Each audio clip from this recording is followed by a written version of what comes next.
네, 안녕하세요. 한류와 언어 5주 1차시 영상 강의를 시작하도록 하겠습니다.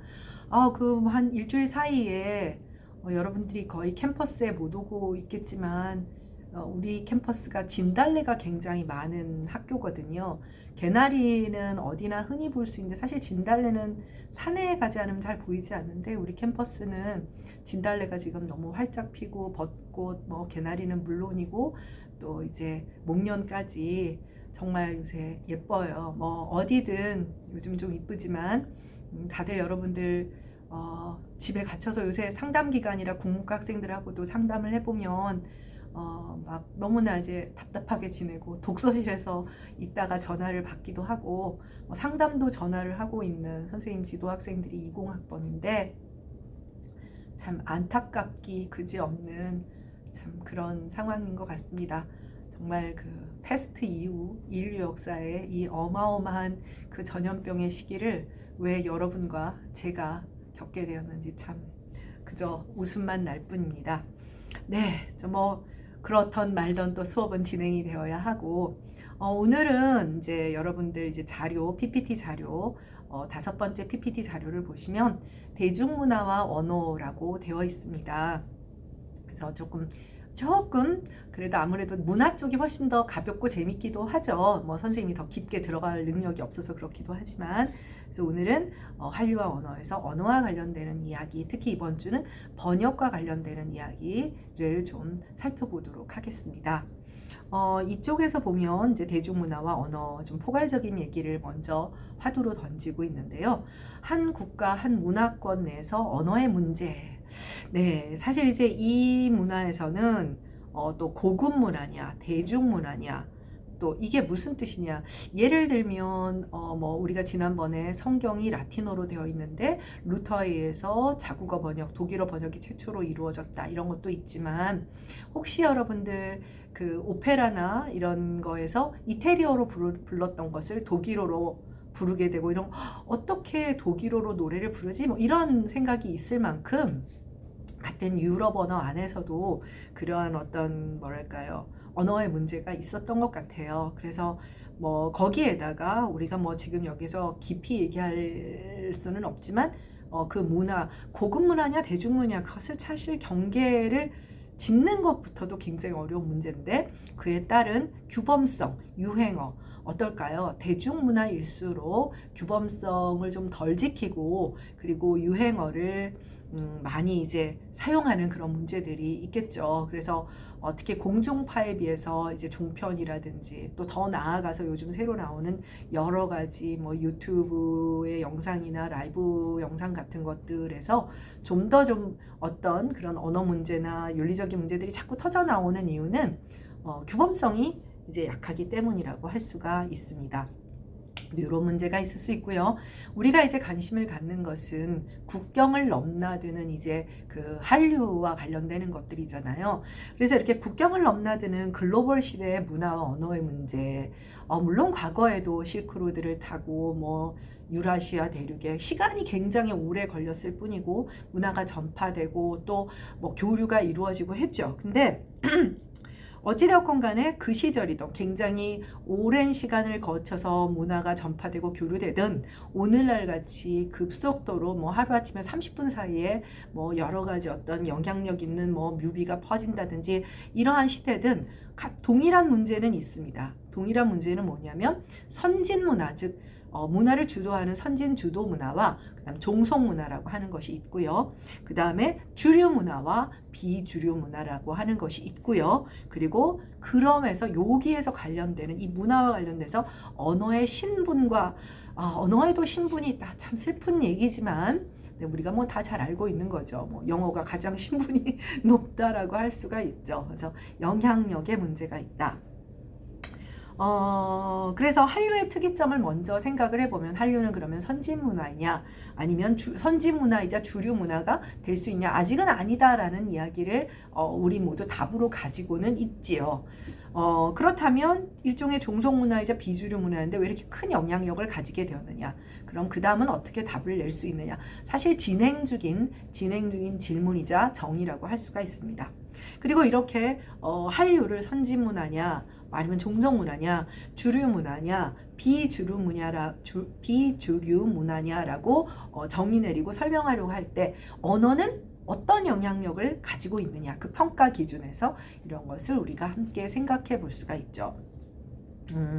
여기서 우리가 사실은 요즘 이제 조금 하나 생각해 볼 문제는 뭐냐면 선진문화와 종속문화. 한류는 사실은 선생님이 계속 얘기했다시피 이제 지금의 어떤 한류는 기본적으로 영미 문화에서 재파생된 문화의 속성을 갖고는 있어요. 그러나 분명한 것은 우리는 아시아권에 살고 있고 아시아권에서 가장 강력한 어떤 문화를 전파했던 영향력을 갖고 있던 나라라고 하면 중국일 수밖에 없죠. 고대 문명의 발상지이고요. 유럽에서 이태리나 그리스 문화를 배제하고 얘기할 수 없는 것과 같습니다. 여러분들은 안 그렇겠지만 선생님 세대가 이제 영어 공부를 할 때 vocabulary라고 하는 게 있었어요. 그래서 책 제목이 vocabulary 22,000, vocabulary 33,000.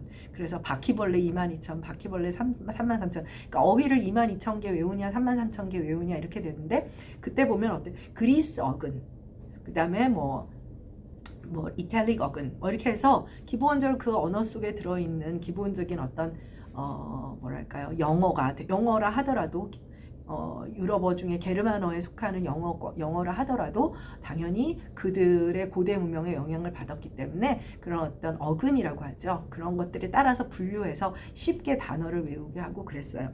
선생님이 지금 이런 이야기를 하고 있는 이유는 뭐냐면 최근에 이제 중국에서 한한령과도 관련이 있고 지금 이제 기본적으로 이제 중국과 미국이 첨예한 대립을 하게 되면서 이제 그 뭐랄까요, 중국의 입장에서는 문화적인 원래 우리가 주류 문화였다, 선진 문화였다 라는 입장을 굉장히 많이 내세우고 있죠. 뭐 예를 들면 김치도 우리 거였다, 한복도 우리 거였다. 사실 엄밀한 의미에서 그렇게 말하면 지구상에 존재하는 문화나 문명들은 5대 문명 발생지와 관련되는 그런 모든 문화들과 관련이 있을 거예요. 뭐 예를 들면 뭐 우리가 흔히 알고 있는, 우리가 지금은 터키와 그리스로 알고 있지만 터키와 그리스는 그 에게해를 사이에 두고 뭐 트로이, 뭐 페르시아, 뭐 아테네, 스파르타 어마어마한 그런 뭐 전쟁가 뭐 그런 문화들이었잖아요. 그 다음에 뭐 이제 로마 제국을 통해서 뭐 로마 카톨릭이 전파되며 유럽의 모든 문화, 그렇게 말한다면 뭐 그 뿌리에 대해서 따지고 들어가기 시작하면 밑도 끝도 없을 거예요. 그래서 이제 우리로서는 어떻게 한복이냐, 어떻게 한푸냐, 한복이지 뭐 이렇게 우린 김치인데 참 이게, 근데 이제 사실 그 경계선을 따지기가 굉장히 어려운 부분이 있어요. 근데 우리 입장에서는 좀 억울하고 또 우리가 별 볼 일 없던 시절에는 아무도 관심 갖지 않았던 김치와 한복에 왜들 그렇게 다들 그 원조 논란을 하는지, 유명한 패러독스, 역설이라고 하는 것이 있어요. 이제 철학적인 그 논리적 명제적 논의인데, 테세우스의 배라고 하는, 뭐 이게 그냥 한번 찾아보세요. 테세우스라고 하는 그리스 신화의 아주 유명한 영웅이에요. 그래서 괴물을 물리치러 이제 가는 사이에 배를 타고 가고 뭐 이러는데, 그래서 이 사람의 테세우스의 배가 있어요. 근데 이게 무슨 얘기냐? 간단히 말하면 테세우스의 배인데 이 배를 계속 고칩니다. 그래서 이제 널빤지를 떼어나고 새 널빤지를 하고 뭐 이렇게 말하자면 리모델링을 계속 하게 되는 거예요. 자, 간단히 여러분이 이해하기 쉬운 질문을 하나 던지겠습니다. 자, 그래서 남대문이 얼마 전에 김영삼 정권 때, 김영삼 대통령 때 불에 크게 타죠. 불에 타서 뭐 정말 사람들이, 아마 여러분들도 보지 않았나 싶은데 망연자실한, 어려서 기억은 안 나, 정말 이렇게 대한민국 국보 1호가 타는 것을 속수무책으로 보고 있었던 그런 장면이 있습니다. 네, 그리고 지금 멋지게 새로 이렇게 과거의 건축 공법과 그런 것을 따라서 만들어 놨죠. 그러면서 이제 논란이 됐어요. 저게 문화재냐 아니냐, 국보 1호로 둬야 되냐 말하냐. 그래서 훈민정음을 국보 1호로 해야 된다 등등등등. 근데 우리가, 여러분이 알아야 될 것은 우리나라의 국보 1호, 2호는 그냥 정말 어떤 의미가 없이 그냥 뭐 아주 중요해서 1호고, 국보와 보물에는 차이가 있습니다만은 국보가 있고 보물이 있잖아요. 국보 1호에 1, 2, 3, 4, 5에 특별한 의미를 부여한 것은 아니에요. 자, 여기서 중요한 것은 지금의 남대문은 과거의 남대문과 같은 것일까요? 다른 걸까요? 테세우스의 배가 바로 그런 논란입니다. 자, 그래서 테세우스의 배는 굉장히 오랜 기간 동안 재건조되고 계속 이렇게 말하자면 오랫동안 이제 전해져 왔어요. 그래서 어느 순간 완전히 테세우스의 배라고 불리지만 여기 뜯어고치고 저것 뜯어고치고 나면 테세우스의 배입니까? 아닙니까? 네, 이게 그래서 패러독스, 역설의 문제예요. 네, 간단히 말하면 분명히 특히 이제 극동아시아 문화권, 이제 동남아시아도 큰 영향을 받았고, 이 아시아 문화권은 뭐 인도의 인도 문명도 있지만 사실 더 발달한 이전식의 고대 문명은 여러분도 알다시피 이제 중국의 이제 황하 문명이잖아요. 그렇다면 여러분, 이 아시아권 뭐 하다못해 황하 문명은 유럽에도 영향을 줬을 거란 말이에요. 그러면 사실 이 기본적인 그 문화의 전파를 따지면 한국 문화에 큰 영향을 줬겠죠, 형성해서. 자, 그러면 우리가 입고 있는 한복, 분명히 말하지만 서구에서 입는 드레스들과는 모양이 다르죠. 굳이 가깝다고 하면 훨씬 이 아시아권, 그쵸? 모양이, 그런데 같아요, 달라요? 뭔가 오랜 세월을 거치면서 우리식의 복식으로 변했잖아요. 한복은 허리 라인을 드러내지도 않고요. 요즘 뭐 조금 변화를 주긴 했지만, 자, 그러면 테세우스의 배와 똑같은 얘기죠. 이 한복은 누구 것입니까? 김치도 마찬가지예요. 여러분이 알고 있는 팀채라고 해서 채소를 절이는, 원래 김치는 한자어예요. 네, 염장법입니다. 소금에 절여서 이제 왜냐하면 냉장고가 없으니까 오랫동안 썩지 않게 발효를 시켜서 먹는 그런 방법이고요. 이러한 염장법은 유럽에도 있고 어떤 문화권에도 있어요. 발효의 방법, 자, 된장을 발효하는 거나 치즈를 발효하는 거나 냄새 꾸리꾸리한 것은 똑같습니다. 네. 자, 무슨 얘기냐? 그러면 동일한 염장법이 들어와서 우리는 분명히 말하지만 또 우리 나름의 다양한 수십 가지의 그런 다양한 김치들을 만들어냈습니다. 자, 김치는 누구 것일까요? 자, 선생님은 지금 답을 말하는 것이 아니라 테세우스의 배라고 하는 그 역설의 근거에서 여러분들 스스로 생각해 보라는 것이죠. 네, 물론 선생님 마음속에 답은 있습니다만 내가 처음에 얘기했잖아. 국문과 사람이라 약간 국뽕이 있어. 네. 역으로만 말한다면, 자, 뭐 예를 들면 지금 현재 뭐 아이돌들의 춤이나 이런 방식, 그 우리가 랩을 하거나 노래 가사에 영어가 들어가지 독일어나 프랑스어나 러시아어나 중국어가 들어가지는 않습니다.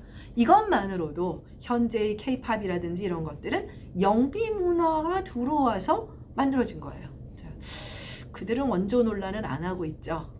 너무 많이 가진 자들이라서 그런 것 같아요. 무시를 할 뿐, 네, 차별을 하고 무시를 할 뿐 원조 논란은 안 하고 있는 것 같습니다. 자, 그래서 여러분들 뭐 여기 굳이 쓸 필요는 없어서 안 썼지만 테세우스의 배라고 하는 거, 테세우스 그리스 로마 신화를 찾아보면 서구 문화의 모든 그런 은유와 상징들, 역사와 신화 시대가 뒤얽힌 그런 것들을 찾아볼 수 있는 재미있는 면들이 있습니다.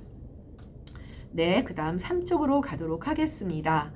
한류와 언어입니다. 네, 그래서 한류를 평가하는 관점에 따른 인식의 차이. 그러니까 일단은 한류라고 하는 것은 우리는 생산자죠. 우리 문화를 얘기할 때 대중문화뿐 아니라 모든 문화가 마찬가지인데, 문화를 이야기할 때 생산자, 컨텐츠, 수용자, 이런 기본적인 개념에서 접근을 할 수밖에 없는데, 문화라고 하는 것은 이제 일단 한류는 수용자의 입장에서 어떻게 정의를 할 수 있느냐 하는 문제가 있어요. 자, 일단 서구권은 한류는 소수 마니아의 특이 취향 혹은 이국적 취향의 컨텐츠다.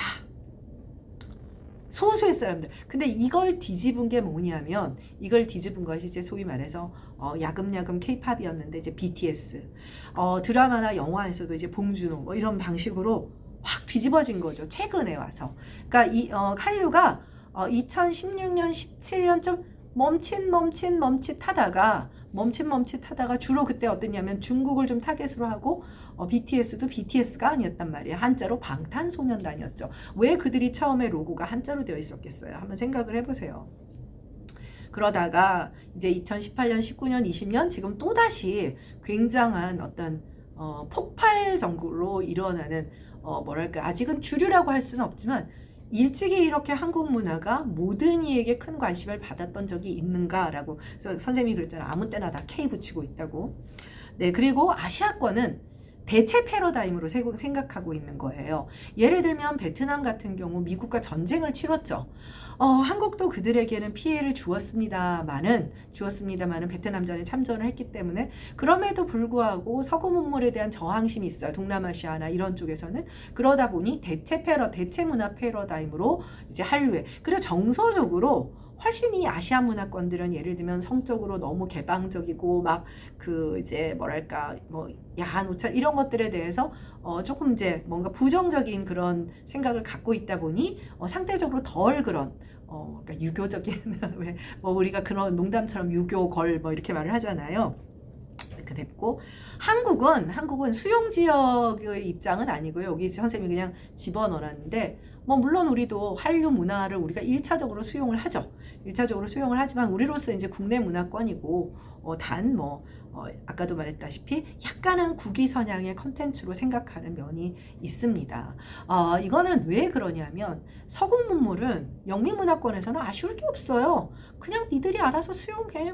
우리가 유명하거나 말거나 라는 측면이었다면 지금 이제 특히 엔터테인먼트는 이제 BTS나 블랙핑크가 잘 되는 걸 보고는 이제 눈이 확 도는 거죠.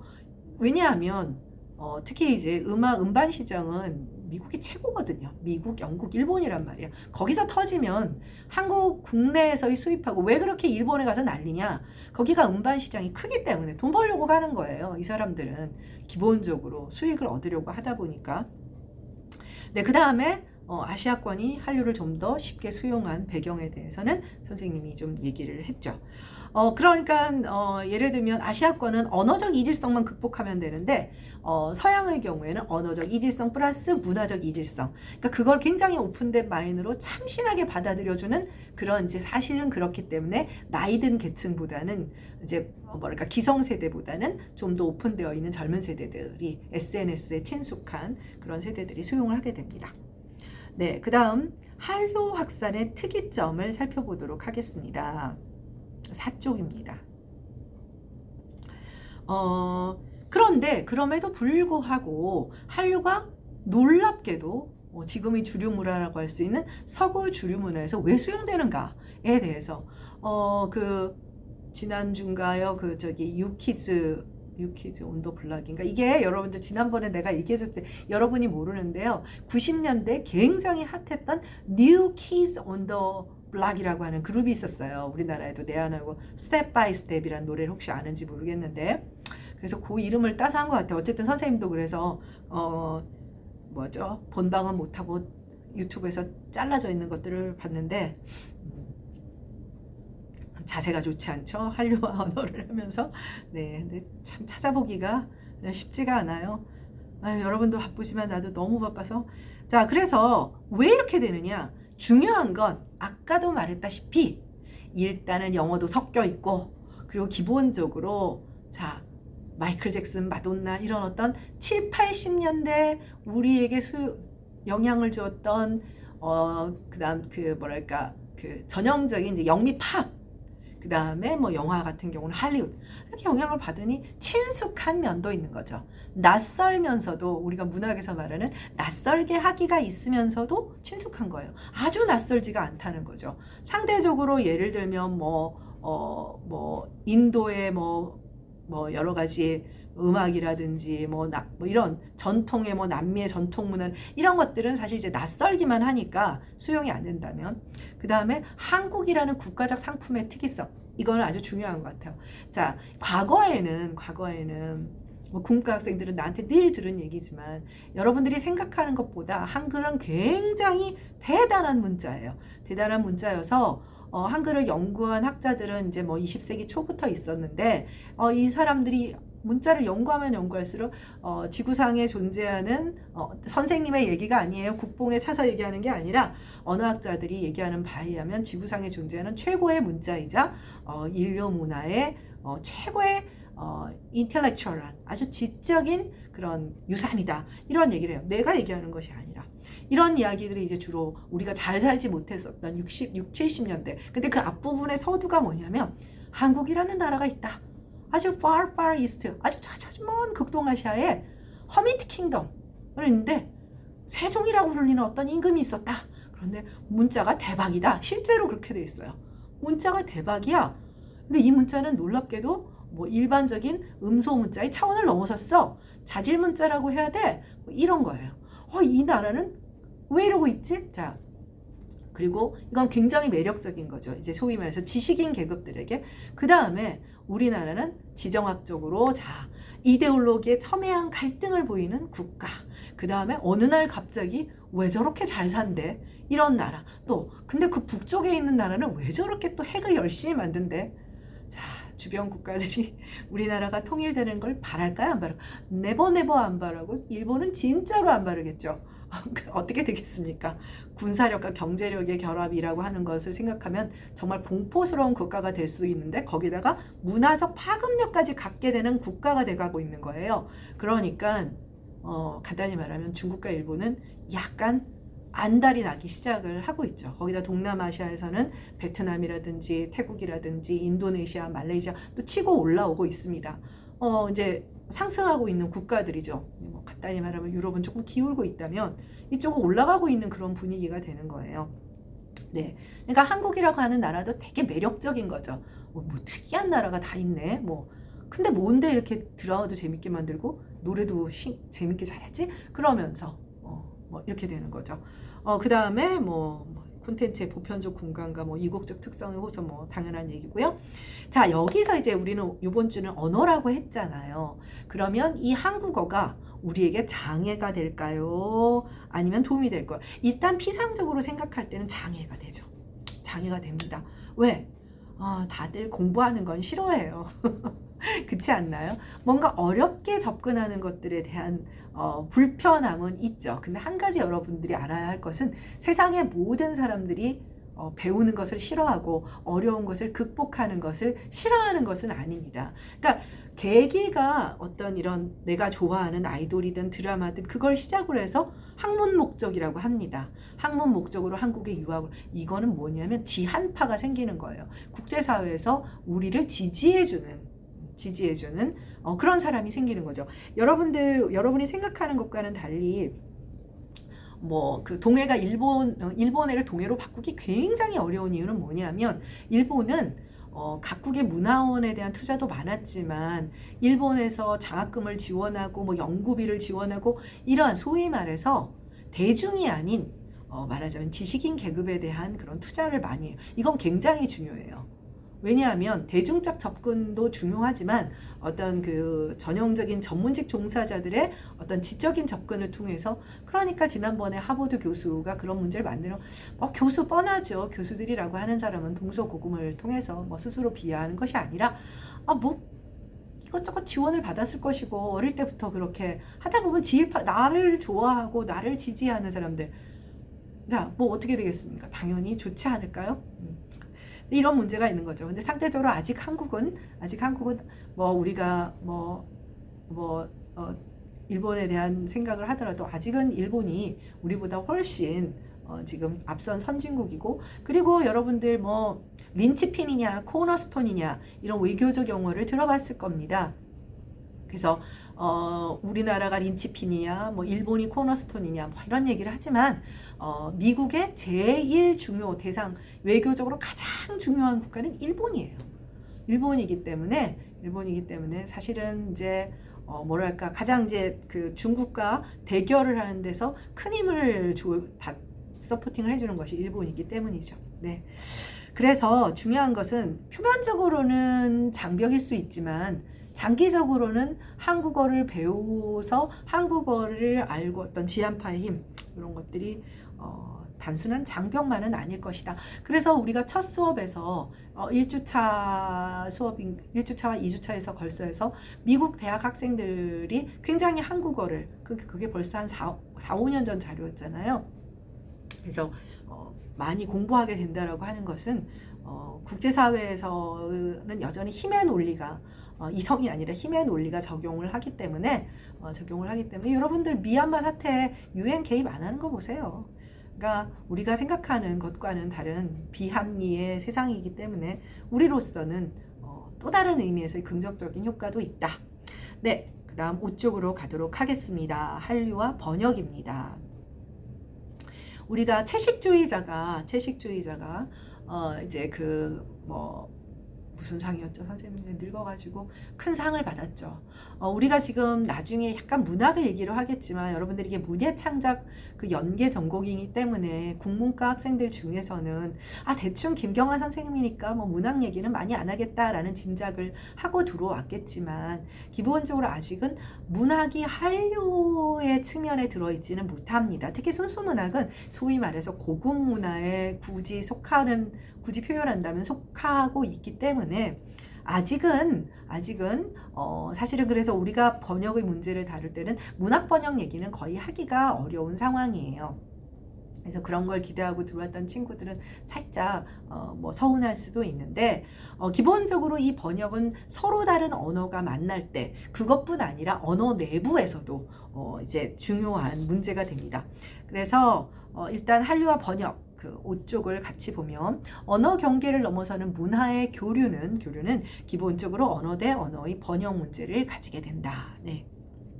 이거는 중요한 것은 이 번역 문제는 생산자가 번역을 할 수도 있고요. 소비자가 번역을 할 수도 있죠.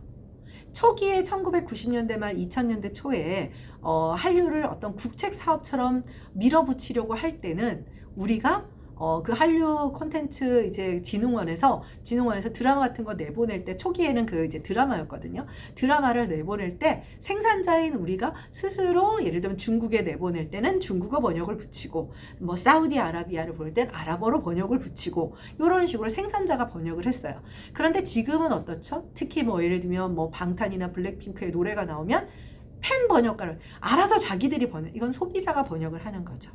과거에 우리가 영미 문화권을 수입할 때는 어땠을까요? 뭘 그들이 한국어로 번역을 하겠어요. 우리가 알아서 눈물겹게 번역을 한 거죠. 네, 여러분들은 모르지만 정말 우리 세대로서는 감격에 겨운 정말 그런 일이기도 합니다. 네, 그래서 5쪽의 두 번째 단락을 보면 번역의 문제는 굉장히 복잡한데 앞에서 우리가 언어에도 신분이 있다라고 했죠. 그렇다면 영어는 어떠냐? 가만히 있으면 니들이 알아서 번역을 하겠지. 그러니까 영미문화권 사람들이 제2외국어 공부를 안 하는 거예요. 그것이 전문적으로 필요한 사는데 필요가 없으니까. 일본 사람들도 선생님이 알고는 최근에 영어 공부 많이 안 하고 유학도 많이 안 가요. 왜? 어딜 나가든지 일본어 잘하는 사람을 만날 수 있고 많은 사람들은 관광을 하러 가지 거기서 공부하러 가거나 특별한 사람들은 특별하게 공부하면 되는 거예요. 요즘 한국어도 좀 그래요. 선생님도 뭐 코로나 전에 이제 뭐 여행을 좀 가보고 그러면 깜짝깜짝 놀랄 때가 있어요. 제일 그 기억에 남았던 것은 헝가리 쪽을 가서 가족들끼리 어느 뒷골목에 카페를 들어갔는데 이제 정말 아무도 없고 그런데 이 사람이 서빙을 하러 왔는데 우리끼리 막 주문하려고 하니까 첫 마디가 한국에서 오셨어요? 그런 것은 너무 놀래가지고 야 이게 뭐 깜짝이야 뭐 이런 생각이 들기는 하더라고요. 이제 뭐 그리고 어딜 가든 한국어 안내판이 있고 깜짝깜짝 놀라게 되는 국력과 동시에 오르는 언어의 힘 같은 것을 느끼게 되고 너무나 그 어려웠던 시절에 태어났던 세대라 참 눈물이 앞을 가리더라고요. 자, 어쨌든 그래서 영미문화는 이제 번역 자체가 수입하는 비주류 언어권의 몫이고 한류는 생산자가 번역을 처리하려고 초기에는 그랬지만 요즘은 좀 다르다는 것. 뭐 우리가 아까도 말했다시피 번역 자체를 처리해서 수출을 한다고 하면 여전히 문화 사대주의라고 할 수는 있지만 이것조차도 지난번에 얼마 전에 기사를 보니까 드디어 작년에 이 그 K-팝이나 이런 문화 K-컬처 이 한류 컨텐츠로 흑자를 남겼답니다. 그럼 이건 어마어마한 거죠. 정말 자동차 몇만 대를 만드는 것 못지않게 뭐랄까 잘 만든 드라마 하나, 영화 하나, 아이돌 그룹 하나라고 하는 게 굉장히 중요한 가치를 갖는다라는 겁니다. 네, 6쪽으로 가도록 합시다. 네, 번역이란 그럼 뭐냐? 또 이게 우리는 학문을 하는 대학 수업 시간이잖아요. 정의가 있습니다. 정의가 있어서 일단 우리가 생각할 때는 서로 다른 두 개의 언어를 이제 트랜슬레이션 한다라는 것이 이제 번역이지만 사실 들어가 보면 번역에는 언어 내적 번역도 있어요. 언어 내적 번역은 패러프레이즈죠. 우리가 말 바꾸기 하는 거 있잖아요. 예를 들면 뭐 나는 너를 사랑한다. 뭐 그러면 나는 당신을 사모합니다. 등등 이렇게 우리 흔히 그 패러프레이즈라고 하죠. 이거는 언어 내적 번역이에요. 그래서 동일한 언어 체계에서 같은 말을 다른 언어 기호로 해석하는 것을 말한다. 그리고 언어 간 번역, 우리가 일반적으로 생각하는 트랜슬레이션은 언어 간 번역으로 특정 언어로 쓰인 텍스트를 다른 언어 텍스트로 옮기는 것이죠. 그리고 마지막으로 이제 기호간 번역이라고 하는 것이 있어요. 언어 기호도 기호란 말이죠. 기호이기 때문에 언어 기호를 비언어적 기호로 바꾼다든지 또 악보를 점자로 바꾼다든지 뭐 일반 문서를 수화로 바꾼다든지 이런 것들도 번역입니다. 그러니까 언어 내적 번역이 있고 언어 간 번역이 있고 그 다음에 기호간, 이때의 기호라고 하는 것은 언어를 기호, 그러니까 이제 그 링귀스틱 심볼이기 때문에 기호이기 때문에 이렇게 볼 수가 있는 것이죠. 그래서 번역은 이렇게 포괄적인 개념이지만 우리가 이제 이 수업이나 일반적으로 우리가 번역이다라고 했을 때는 언어 간 하나의 언어를 다른 언어로 바꾸는 그런 협의의 개념으로 일반적으로 사용하게 됩니다. 그리고 또 한 가지는 우리가 번역과 통역은 그렇게 어떻게 다른가요? 라고 하지만 영어로는 둘 다 트랜슬레이션이에요. 근데 우리는 통역과 번역을 달리 생각하죠. 번역은 이제 좀 문어의 차원이고 이제 통역은 구어의 차원이라고 생각을 하죠. 그래서 엄밀한 의미에서는 통번역이 이제 영어에서는 구별되지 않는 개념이고 우리는 이제 구별되는 개념이다 라고 생각을 하고 있으면 됩니다. 네. 다음은 이제 7쪽인데요. 7쪽인데 요거는 2차 시에 하도록 하겠습니다. 네, 선생님이 또 회의를 가야 됩니다. 아주 참 사는 게 참 여러분 건강 조심하고요. 2차 시 때 만나보도록 하겠습니다. 수고했습니다.